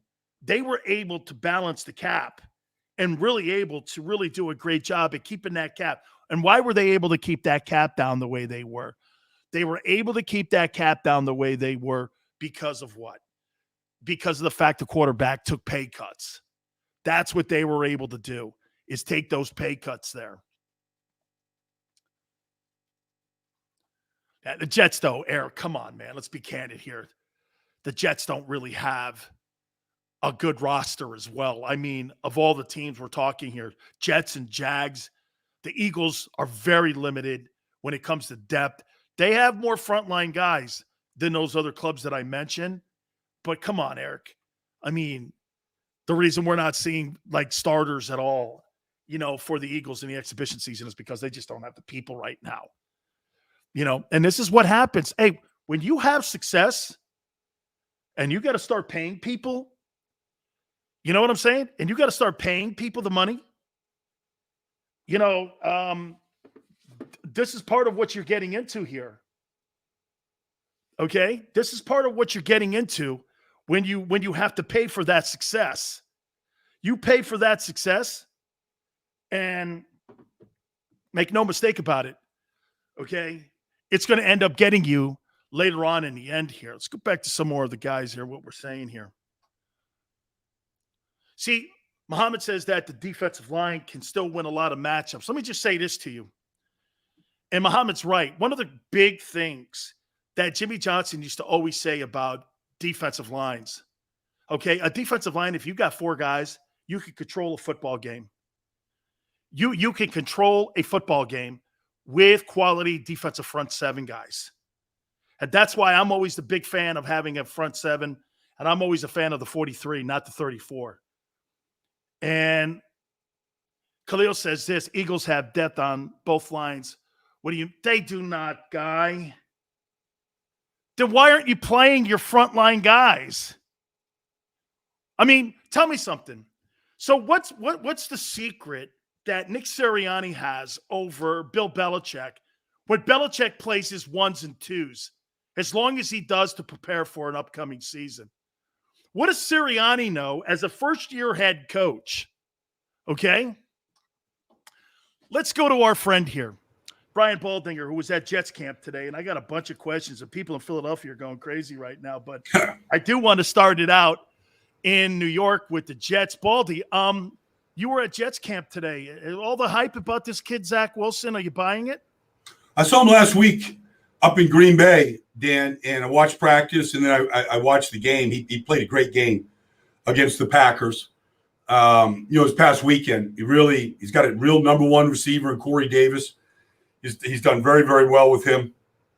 I'm excited to see this Elijah Moore, who's back at practice now. He had the thigh pull or something, but he looks like a real talent. But I'm excited to see Zach with Mekhi Becton and Elijah Vera Tucker and Morgan Moses and George Fenton. I'm excited to see him with this offensive line. I think he's going to be pretty good, Dan. Let me get into a fundamental question. Baldy, you and I are from the old school, and I don't want to sound like, oh, man, get off my lawn, dude, but there seems to be something different that's going on here. These organized scrimmages now look like they're more of an evaluation thing. They are. People are now starting to look at how they're building rosters than actually the exhibition games. Belichick, they practiced against the Eagles, and the Eagles pretty much won all the one-on-one matchups. They did all that. But then they got into the game, and the Patriots just drug them up and down the field. I mean, they just annihilated them. Am I wrong? I don't. Is this the new wave on how we're going to be preparing teams? It's where it's going. I mean, the Eagles are scrimmaging twice. The Jets are scrimmaging twice. It's really, and then there's some teams that aren't playing their guys. I mean, that's always been sort of there. I remember LaDainian Tomlinson one year with the Chargers. Marty Schottenheimer was the coach. His first carry, Danny, went 80 yards. He laid the ball in the end zone like he so often did, and that was it. He was done for preseason. Like they saw enough, That's always been a debate, play the guys, don't play the guys. Andy Reid has always played his starters. He still does. He believes in thumping guys early in camp and getting the body conditioned. Some guys believe in that, Dan. Some guys, like in Dallas, I don't agree with not playing Dak at all, Dan, until you play Tampa, on September 9th. I don't agree with that. I believe he's got to play. Everybody has rust, especially if you're coming back from a double injury like he is, the ankle and the shoulder. So it's different. But to your point, that's where this is going. It's going to organize controlled scrimmages so long as you can keep the fighting either out of it or to a minimum. Like when you and I played, I mean, you would scrimmage like when the Cowboys and I was at Thousand Oaks, we would scrimmage the Chargers 2 times, and then we would play on weekends. But the emphasis was more on those exhibition games and kind of in like team environment, It's interesting, Dan, you said that because we always scrimmaged the Raiders. We always scrimmaged the Chargers when I was at Thousand Oaks. But my second preseason game, my rookie year, it was a big deal to me. I was a free agent, undrafted, all that stuff. But I was the only rookie that went in the field in the first quarter with the starting offensive line. They put me at left guard between Tom Rafferty and Pat Donovan. And Pat Donovan was a 4-time Pro Bowl player. I went out there to play left guard. They wanted to see what I could do. They saw what I was doing against, Randy White and some of the veterans. But I got a chance, and it was a big deal. And I didn't play great, but I didn't embarrass myself outside of one play. And they wanted to see what I could do with the first offense. Could I play left guard? And, if you don't get that chance, right. If you're a free agent, undrafted, low rap, you don't get that chance, they might never know if you can do it, Dan.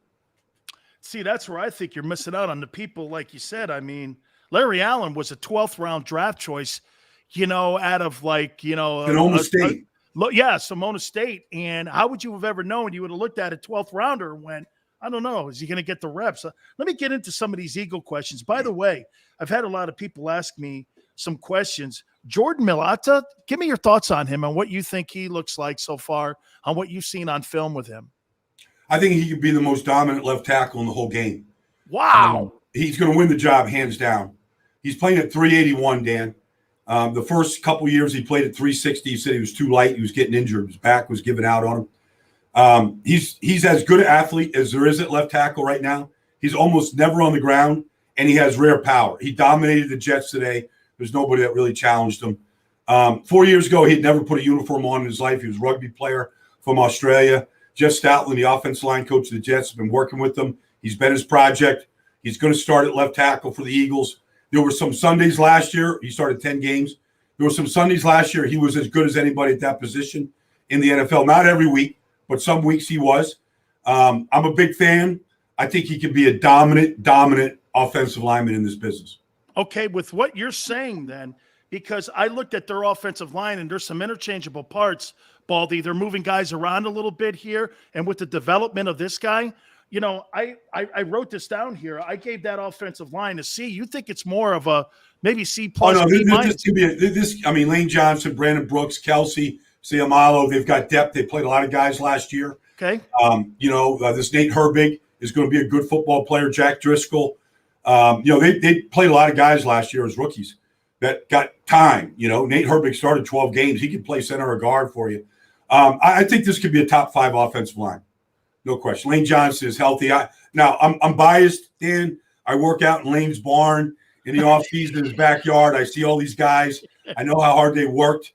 I expect Lane Johnson to be a dominant right tackle in this business. What are you seeing on tape so far with Jalen Hurts? Are you liking it or not, or what? Or still incomplete? He didn't play last week. Today, I thought he took off and ran too much. It's too much of a crutch. He did it last year. Look, his first start was against New Orleans. They beat the Saints. Saints were the hottest team in the league. I think they had won 9 in a row. And they beat the Saints, and he was a big part of it. I love Jalen Hurts, the person. It's hard not to. I mean, he is just a real pro and committed and hard worker and all that stuff. I talked to him today. He's got to see the field better. He's got to stay in there. He's got to stay in that pocket and make these throws. He wants to just take off too quickly. And I saw it today in practice. I might go up there again tomorrow and watch it some more. But you got to win from the pocket, Dan. It's good to have that safety valve to elude the quick pressure, but you got to win from the pocket. And you got to show courage when you're in the pocket. That's the big thing back there. I mean, the great ones, they take a beating, and the young ones, the first time they feel it, and not always see it, right, Baldy? They feel it, they take off, and they run. Let me take you on the other side of the ball. Give me your assessment on the front 4 of the Eagles with Fletcher Cox and those guys. How good can that unit be? Well, Javon Hargrave was injured much of the year last year, but he's a quality starter in this business. And, we're going to see. Derek Barnett has not really balled out. Josh Sweat looks like a better player to me. Brandon Graham is a steady pro. You just can't play those guys more than 70% of the snaps. Fletcher was down a little bit last year, but I never worry about Fletcher. Like that guy, this is his 10th year. He looks exactly the same today as he did coming out of Mississippi State. Like he's just kind of an ageless wonder. Physically, he's as good as anybody at that position outside of Aaron Donald. He's in a separate category. But I don't worry about Fletcher. But they got to get some better depth because you're going to rotate 7 or 8 guys like most teams in this league right now. I compare Fletcher Cox to Jerome Brown. Is that fair? Yeah. I mean, look, Jerome, he hasn't played as long, but, Jerome Brown was a dominant player. You played with him at Miami, Danny, you know. Yeah, but physically, a dominant player inside that can push the pocket against anybody and can be just a disruptive force inside. Yeah, no question. A couple of other questions here, and I'll let you go, Baldy. We saw a game last night, and I say this to you about Urban Meyer. This ain't college, kid. I'm gonna say this to you here, man. I mean, that thing looked unorganized. The sidelines, I saw some pre-snap penalties, which means these guys weren't understanding what team was supposed to go out. You can always tell organizationally during the exhibition season if you're coach. I thought Sirianni did a nice job so far with his sideline. I don't know, man. I look at Trevor Lawrence and I go, is he going to get the coaching that he needs? Because I see Josh Allen. Then I saw Mitchell Trubisky, and I'm like, is Sean McDermott that good a coach where this guy can really pump in the knowledge to these guys? give me your thoughts on the success that you think or don't think that Urban Meyer has in Jacksonville. I mean, I watched Urban like you did last night, Dan. He looked awfully frustrated.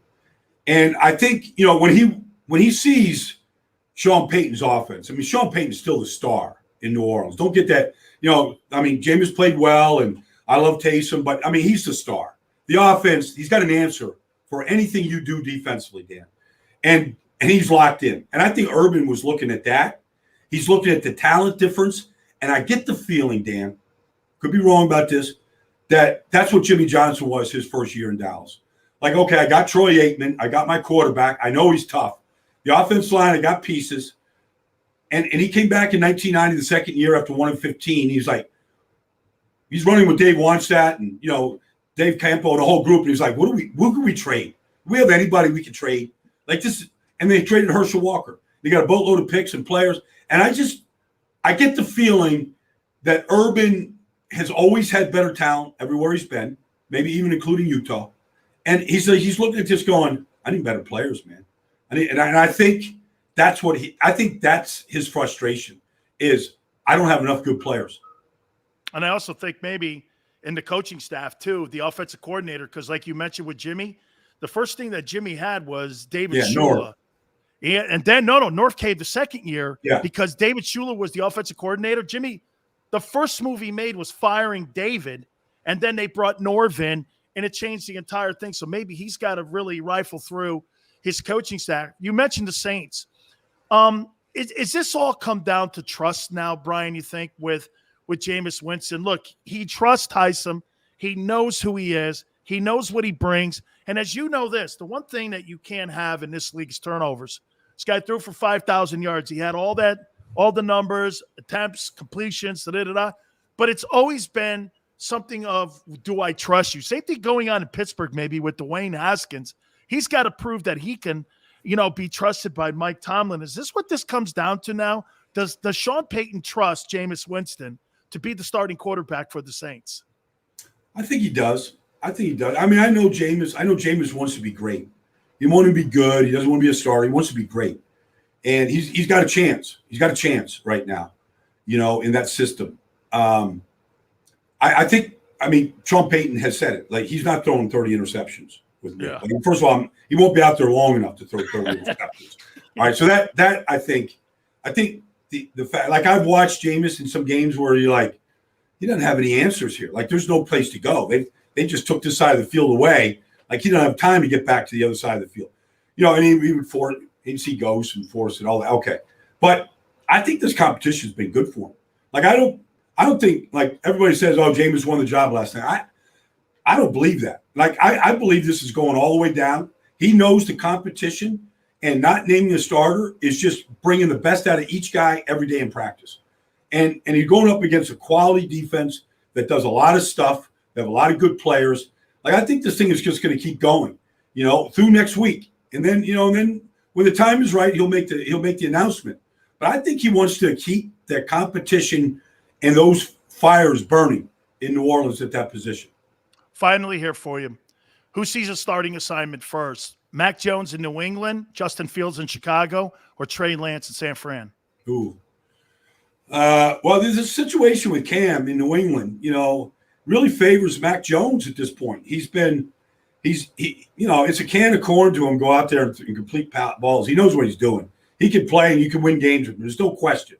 You can win games with Mac Jones. And, if Cam is gone for the next 4 days and can't practice, and who knows if he plays, with the restrictions and all the stuff that are in there, and I don't know all the details, Dan.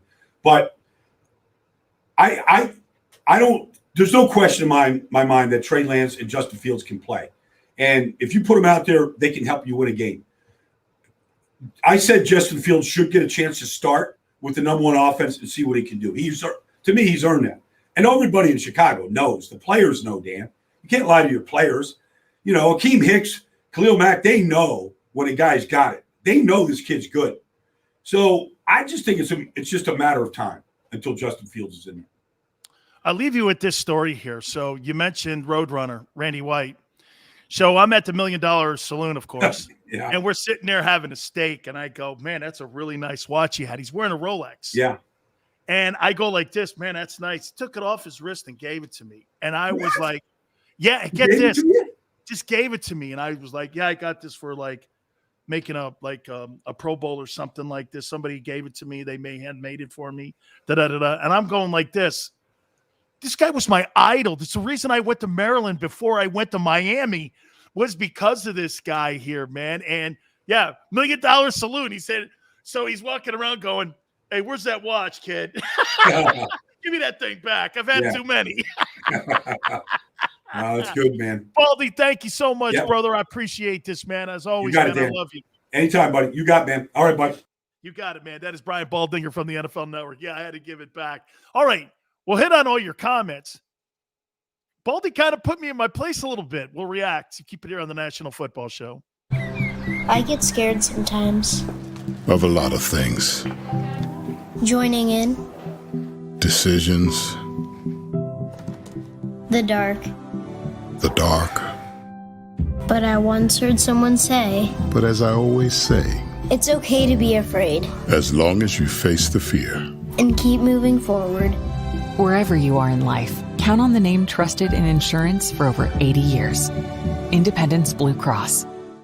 The savoring taste of a good bag of beef jerky is so enjoyable at any time of the day, as long as you can find it. Here's what we suggest. Pure Bull beef jerky is our answer, and soon it will be yours. Locally produced in the Philadelphia region, this high-quality, healthy protein snack is easy to secure. Go to steersnacks.com, and you'll see hot garlic, tropical heat, Pure Bull dry rub, and our favorite, Huck and Fod. What's that? Huck and Fod. Go now to steersnacks.com. Welcome to the Wildwoods, the perfect place where you can safely do everything or nothing at all. Catch a wave, take a nap, go for a drive, grab a bite. It's your vacation, and we're doing everything we can to make it a safe one. The Wildwoods. Your vacation, your way. The International Brotherhood of Electrical Workers, Local Union 98, is a proud sponsor of The Labor Show with J. Doc and Krause every Saturday night from 6 to 8 p.m. IBEW Local 98's highly trained and superbly skilled electricians are the best in the business, setting the highest safety standards in the electrical industry. So when you're planning your next industrial, commercial, or residential project, choose an IBEW Local 98 union contractor. Learn more at ibew98.org.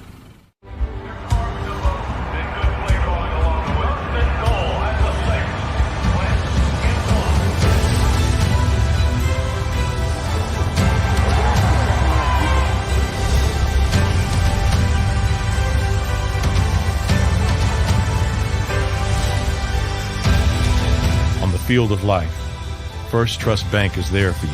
Champions on three. 1, 2, 3. Because Philadelphia dreams deserve a Philadelphia bank.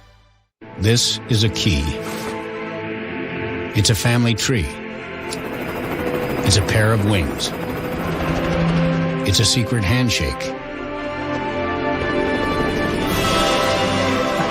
And a ticket to anywhere in the world. It's more than a uniform. It's the door to a world most people only dream of. There's Strong, and then there's Army Strong. Try it on at GoArmy.com.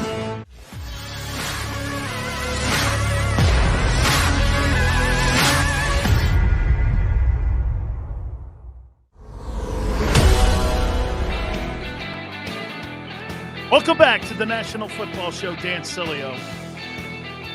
Holy cow, Kami, California left my lights on today. I don't have Krause going. What the hell is going on, Big Sills? What the hell is going on in there? My studios are in Southern California.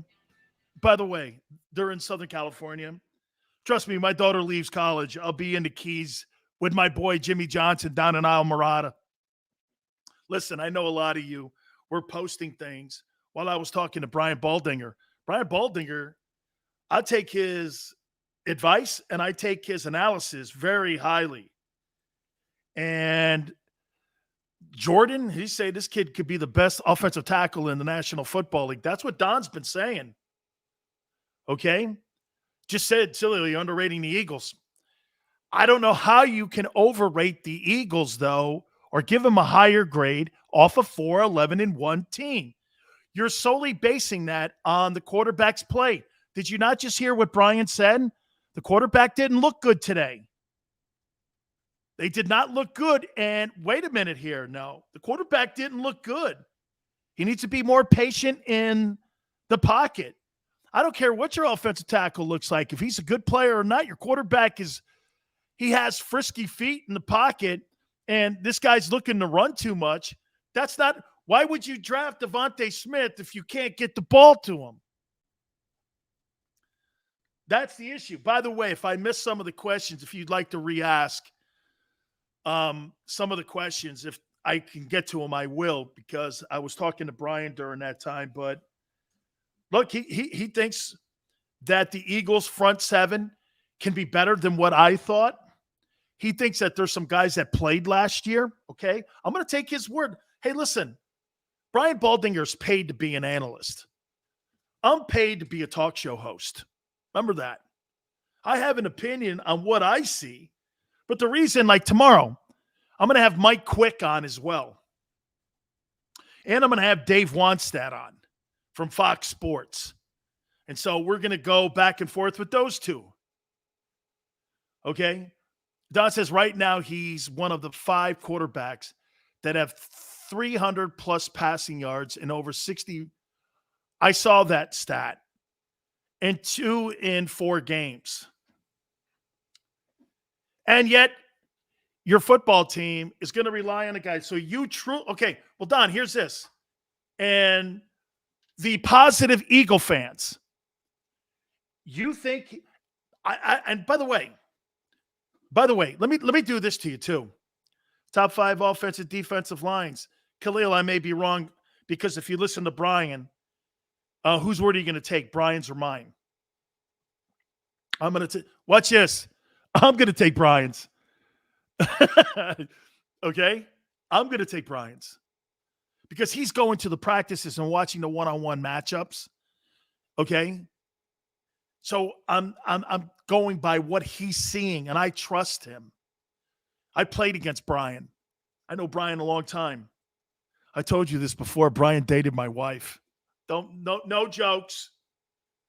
No jokes, please. Okay? No jokes. Hey, real quick, I will tell you one, though. So yesterday we had that power outage, whatever the hell it was.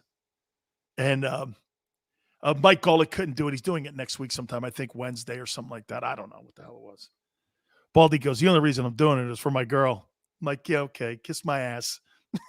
It's funny, I know Baldy longer than my wife, and my wife knows Baldy longer than me. Crazy. Yeah, we were in Dallas together. No, Khalil, he says it. I'm going with what he sees. He sees it. No. I'm you know why? I haven't really watched it.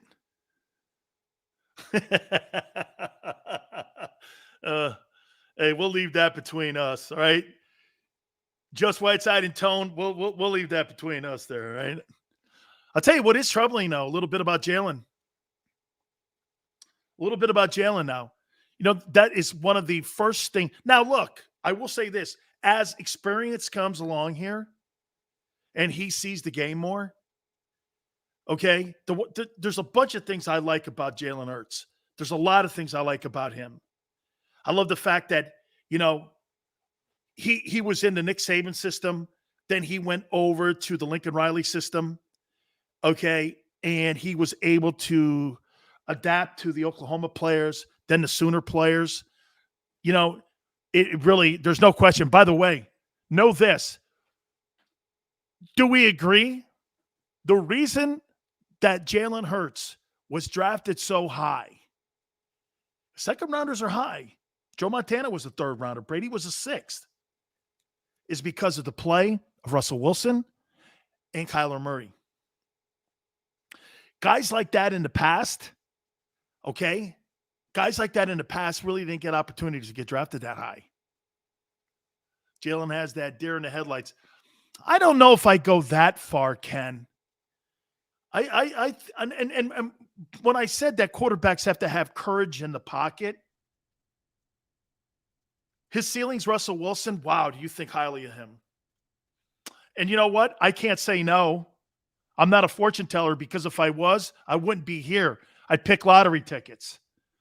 You know what I'm saying? Okay? I wouldn't be going, hey, man, I'm going to put everything on Jalen Hurts to be a superstar quarterback. You know, I'd be looking for lottery tickets. Big Dave says we're going to be 0-4 to start the season. Wow. 0-4. A 0-4. Howie, who's Howie going to blame then? The hot dog video guy, Nick Sirianni? Dan, who were your top 3 toughest O-linemen to play against? 2-0. I say 2-2. I'm thinking more of that, 2-2 out of the gate. Ray Donaldson was the best offensive lineman I ever played against. Then it was Bruce Matthews. Ray Donaldson, Bruce Matthews, Mike Munchak was awful good. Remember a guy by the name of Randall McDaniel? He was a guy that played for the Vikings. Okay. Quadri Ali, this lack of confidence is completely unjustified. So, wait a minute. Lack of confidence? I'm going off of 4-11-1. What are you going off of? Fantasy football and picking a team on Fridays with your buddy at the corner of the bar? Hey, you can laugh that one off too. You guys sitting around drinking Pepsis or Pabst Blue Ribbons, eating out of a nut jar, going, hey, man, I think the Eagles are going to be great this year. Coming off a 4-11-1 team. See, those are the dudes that sit at the corner of a bar and go like this. Yeah, man. College record? PBR, baby. Pabst Blue Ribbon. $1.87, man, for a cup. I'll show you how to get hammered. You get a big old-ass funnel. Transmission funnel, too. No, not just a funnel. A transmission funnel. Big Sills was big when we were at the fraternity parties. How you doing? Not that I really like those places, because I didn't. Yeah. Yeah, no. Get the big funnels, man. PBR, baby. Yeah, no. I'm not the dude that sits at the corner of, one of the bars, and you go out on a Friday night. Hold on for a second here, man. You're out there on a Friday night, right? You're at the corner bar, your local watering hole. Hey, Bob. Yeah, John. Who you trading for? Where's your girl? See, I don't mind guys with fantasy leagues. It's all good. As long as you have a girlfriend. If you're a dude that's in a fantasy league and you don't have a girlfriend and you're out on a Friday night with your boys at a watering hole, I don't know. I'm going to leave it there. I don't know. Okay? I don't know. I had a guy tell me this. Hey, Sills, you want to show up to our draft party? Well, where's that? Yeah, me and like 6 other guys. I go, no, Big Sills don't show up to bars with dudes. Okay? Big Sills don't go to bars with dudes. What do you mean you don't go to bars with dudes? I don't go to bars with dudes. No, that's not working for me. I show up with chicks at a bar. Hey, this is my wife or my gumad. I'm kidding. I'm kidding. I'm kidding. I'm totally kidding. Okay? I'm totally kidding. By the way, I think we've all had a fun time here today. Hey, nobody take anything seriously and don't act like mainstream media. Okay? We're all having a fun time here. Okay? Remember that. We're all having fun here. Nobody get bent out of shape. It's one of the only places on the planet that you can do this. That's why I tell you about sports all the time. You know what's so great about sports? Okay? We can all get together. We could debate about something. Everybody could be barking at one another. And at the end of the day, you know what we're doing? I can't wait till tomorrow, man, when we could sit around and have a good time. All of us. That's the beautiful thing about what we do here and what I've been doing for 30 years. Joey B, all you guys were sensational. By the way, don't forget, tomorrow, Mike Quick from WIP, and also we will have Dave Wantstad on with us tomorrow too. So it's going to be Big Sills. Don't show up to a bar with dudes. I don't go to bars with dudes, man. Hey, Krause, great stuff. Big Joe, we appreciate it. We'll catch you tomorrow, 4 to 6 Eastern time. If you missed the show, please do me a favor. Go over, like it, and please share it. By the way, my Twitter page is at Dan Sileo Show. Some of you aren't following. Please do that. We'll catch you tomorrow, and we'll catch you on the flip.